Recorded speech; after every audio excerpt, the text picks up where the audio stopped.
Live from downtown Detroit, Local 4 News at noon starts now.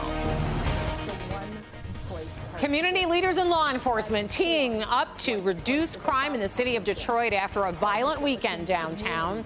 It's a partnership being called One Detroit. Thanks for joining us here this noon. I'm Rhonda Walker. Members of law enforcement from the federal, county, and city level are working with local groups and churches to prevent crime. Our Sean Lay joins us now from downtown Detroit with how this will all work and quite an outpouring of teamwork here.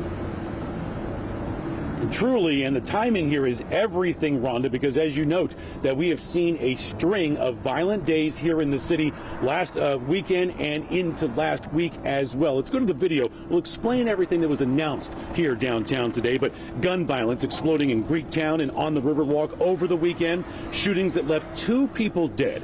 Last Thursday, a shootout involving teens stemming from a dispute over a pizza delivery. Now, rolling out today, not in response to those incidents, but to have a plan for the city going forward for the summer. The U.S. Attorney here, joined by Mayor Duggan, Chief White, the FBI, and community leaders, highlighting the One Detroit Violence Reduction Partnership. There will be an intense enforcement to get illegal guns off the streets and intense work in neighborhoods to get people to make better decisions, working with them and families, and not reach for a gun. U.S. Attorney for the Eastern District of Michigan, Dawn Eisen, says the goal of the program is simple. I want people to stop using guns. It's simple. It's simple. Stop using guns. Stop using guns to solve conflicts. Stop using guns, period. Stop using guns. That's it. That's it indeed, but it's a big program here dealing with law enforcement flooding hot spots to get guns off the street, but then community leaders and programs going into neighborhoods to help people make those better decisions. Also, I want to pass along here, Mayor Duggan talked about closing off streets in Greektown from what happened last weekend to control crowds moving in and out. You can look for that. That's going to funnel people, Rhonda, through metal detectors, checkpoints to search for illegal guns. The focus here is on illegal guns and getting them off the streets. Back to you. Well, it is great to see this collaboration from all levels of law enforcement along with community involvement. They're taking it seriously, and I know the community appreciates it, Sean. Just in, a bill establishing red flag laws in Michigan is headed to Governor Whitmer's desk. Democrats in the state Senate got the bill through this morning after the House passed it last week. The law allows judges to temporarily remove guns from people who pose a danger. Governor Whitmer has said that she plans to sign it. Last week, the governor signed bills creating requirements for universal background checks and safe storage. And all eyes are on the Supreme Court right now, with the High Court expected to decide on a blockbuster medical abortion case today. The justices are set to act on a request by the federal government to immediately block a lower court ruling. That Texas court decision would restrict access to mifepristone. It's a drug used to terminate pregnancies. The Supreme Court temporarily blocked the ruling last week while justices consider what steps to take with a deadline at midnight. The Supreme Court's decision not only determines access to the medication, but it also raises the question of what authority the FDA has to okay a drug for use.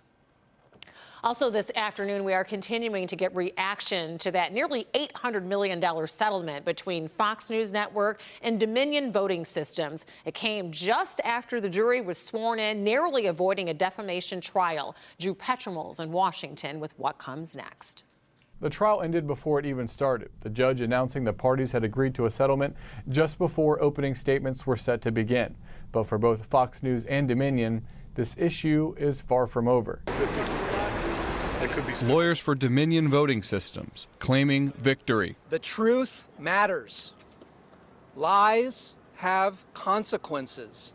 Dominion accused Fox News of spreading false accusations that its systems rigged the 2020 election for Joe Biden. The machine ran an algorithm that shaved votes from Trump and awarded them to Biden. At the center of it all, Dominion Voting Systems.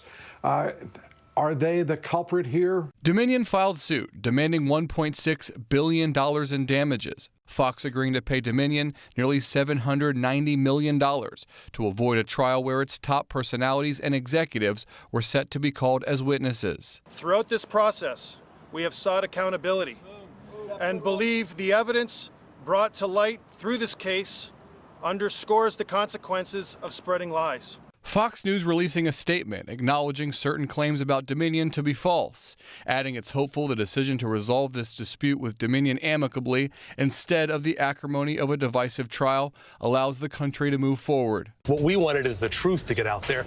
You know, a forced apology isn't worth much. If they would just tell their viewers the truth about what actually happened in the 2020 election, that's what we're after. Dominion promises to continue with legal action against other conservative media outlets it says also pushed false conspiracies about the 2020 election. Fox still faces a similar lawsuit filed by Smartmatic, another provider of election systems. Smartmatic is demanding $2.7 billion in damages. Fox has denied the allegations in that case, as it did in the Dominion case, and calls the alleged damages outrageous.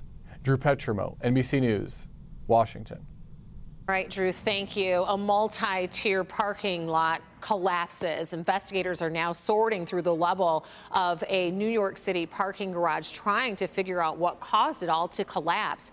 And one person was killed, 5 others hurt when the second floor collapsed onto the first floor in Lower Manhattan yesterday. Investigators say initial findings show the weight from the cars parked on the roof of the deck and the age of the building contributed to the collapse. The area around the garage is blocked off today because officials are worried more of the structure could come down as well. Sunshine, and we are enjoying it all across the metro area as we take a live look over Royal Oak right now, where the trees are filling in, and the Detroit Zoo looks like it'd be a pretty popular spot right around now.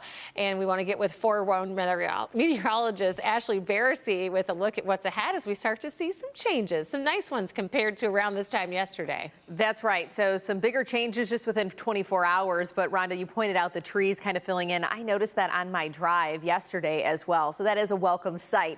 It's a sure sign of spring. 48 degrees right now in Detroit as we take a live look at the downtown area. Little Caesars Arena right behind these current temperatures. Ann Arbor's at 47, 41 in Port Huron, 48 in Adrian. Winds are a little calmer as you get down into Lenawee County. Otherwise, they're sustained out of the east-southeast around 5 to 10 miles per hour. So as we scour the map, we are oh so close to getting to 50 degrees at Metro Airport at 48, but Port Huron 41, Lapeer 44, 45 in Flint, 46 down in Monroe. And I think we'll get probably about 10 degrees, if not a little bit more, warmer than that throughout the afternoon. And this is part of an upward trend. Our temperature change over the last 24 hours, anywhere between about 5 to 10 degrees warmer at this lunch hour than where we were yesterday. And so we will continue to warm into the afternoon, even warmer conditions on tap tomorrow. But forecasted high for today, 58 degrees. So that puts us just 2 degrees shy of the average. A few more clouds mixing in this afternoon. We're going to time out potential rain and maybe record warmth coming up in just a few minutes. But if you're heading out the door, you want to make sure you take the Forewarned Weather app with you on the go, especially as rain showers will move in towards the end of the week, Rhonda.